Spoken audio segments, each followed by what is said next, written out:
Ini polis-polis yang ada malam ini, tak malu ke kamu ada menteri yang paling bangang dalam negara ini? Syed Hamid jawab malam ini, betul lah ini kes liwat suka sama suka, tetapi oleh kerana dia saksi utama, kita tak akan buat pertuduhan terhadap dia. Tuan-tuan, apa nak jadi? Walaupun kita tahu maklumat yang kita terima sahih, majoriti anggota Jabatan Peguam Negara mengambil keputusan jangan teruskan dengan pertuduhan ini kerana kes ini terlalu lemah, tidak ada bukti terhadap Datuk Seri Anwar Ibrahim. Saya beri jaminan, Datuk Seri Anwar dah sebut semalam maklumat yang kita terima sahih, Jabatan Peguam Negara tak mau teruskan. Tetapi ada tangan-tangan gaib yang datang daripada Rambau memaksa kes ini diteruskan. Tuan-tuan, saya minta rakyat bangun, kita rembat Rambau habis-habisan dalam masa yang terdekat ini.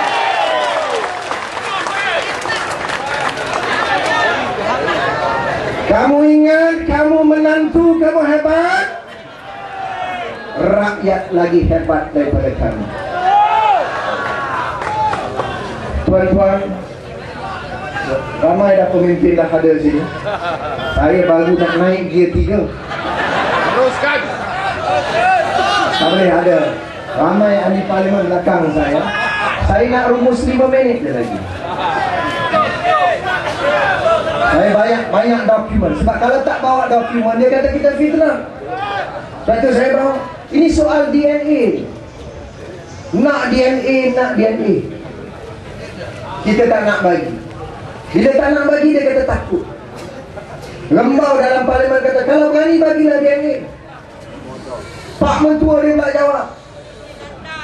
Perdana Menteri jawab. Dia kata, Datuk Seri Anwar kena bagi DNA ni.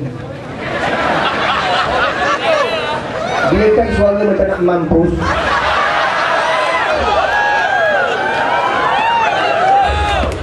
Saya malah mesti geram sikit, minta maaf. Saya tak tahan. Dia kata sebab DNA yang 98 tu dah luput, jadi kita nak DNA baru. Itu namanya, kalau kita pernah dengar kuliah Ustaz Ismail Khamis, itu namanya bangang. Tuan-tuan, kita tak malu ke ada Perdana Menteri bangang? Saya malu. Saya malu. Sebab tu Najib pun malu, sebab tu dia lari pergi Mongolia. Saya malu. DNA ni tak boleh luput. Tuan-tuan tahu, DNA boleh luput atau tidak? Orang PJS ni pandai daripada orang kepala batas ni. Kita bercakap bukan DNA sampel. Kita bercakap soal profil, data DNA. 98, dia dah ambil bulu Datuk Seri Anwar. Dia dah ambil rambut, dia dah ambil darah, dia dah ambil kuku, dia dah ambil air mani. Itu sampel namanya.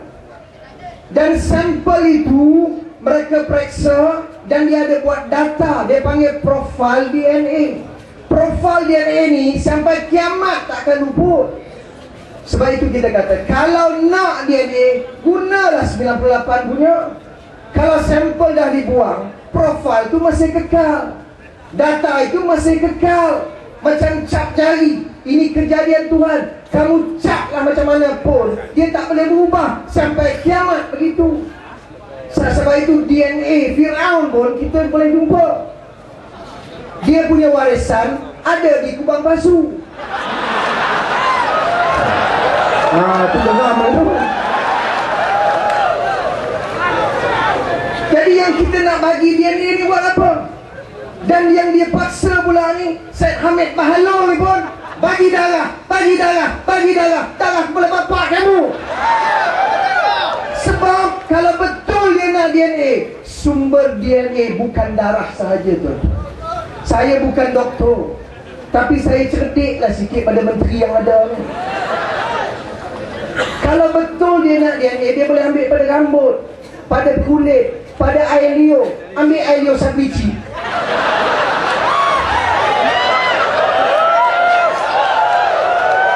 Tu DNA lah tu. Peluh ni, saya tengah peluh ni, DNA.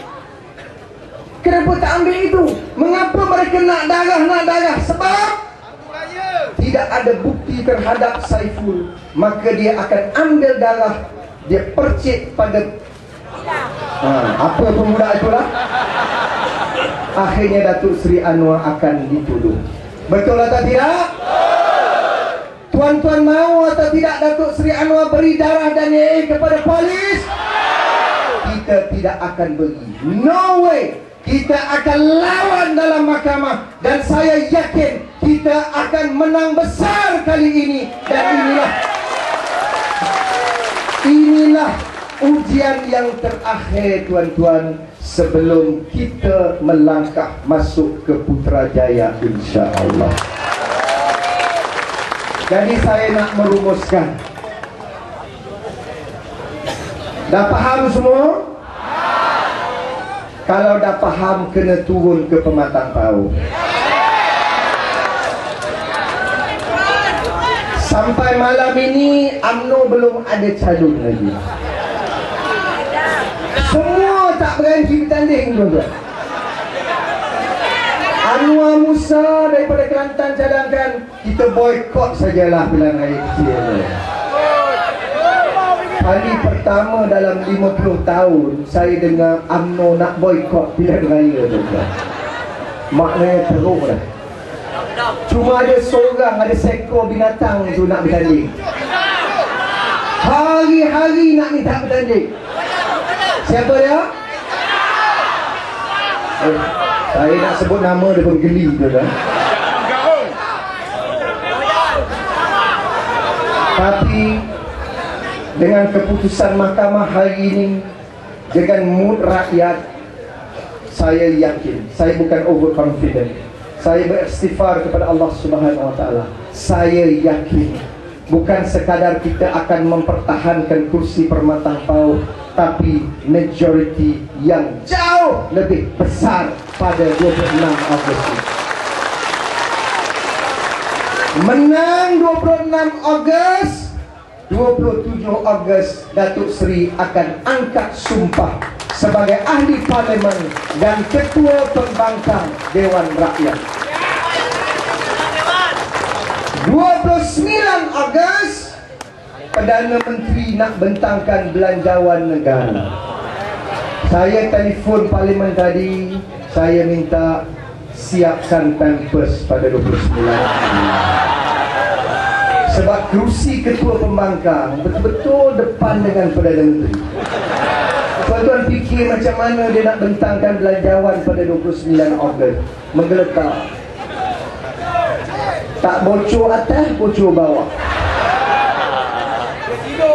Dan seperti yang telah kita cadangkan dan sarankan, target kita 16 September masih kekal untuk pembentukan kerajaan pusat. Lagi dengan kata-kata itu saya merayu kepada tuan-tuan dan puan-puan, tolonglah, saya nak minta dan rayu sungguh-sungguh, marilah sama-sama kita berkampung di Permatang Pauh. Boleh? Kita nak satu jumlah yang begitu ramai. Sebab saya percaya kali ini UMNO tak berapa ramai. Yang ramai FRU dengan polis berkuda macam di hijau.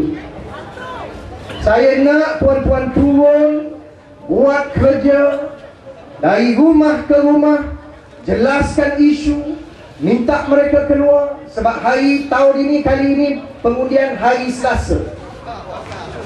Dia nak bagi peratus pengundi turun. Dan mereka sudah bisik, tak payah keluarlah, Anwar Ibrahim dah tentu menang. Ini sayur mereka. Kita nak, jangan terima propaganda ini. Ajak mereka keluar. Satu undi penting. Kita nak setiap pengundi keluar dan beramai-ramai keluar. Sebab sasaran kita majority mesti melebihi 20,000 kali ini bagi Datuk Seri Anwar Ibrahim. Jadi tuan-tuan, saya ucapkan banyak terima kasih kepada pimpinan PJS yang mengandung program malam ini. Kita akan dengar amanat daripada pimpinan yang lain. Mudah-mudahan Allah membantu kita, mempermudahkan urusan kita. Wassalamualaikum warahmatullahi taala wabarakatuh, dan terima kasih.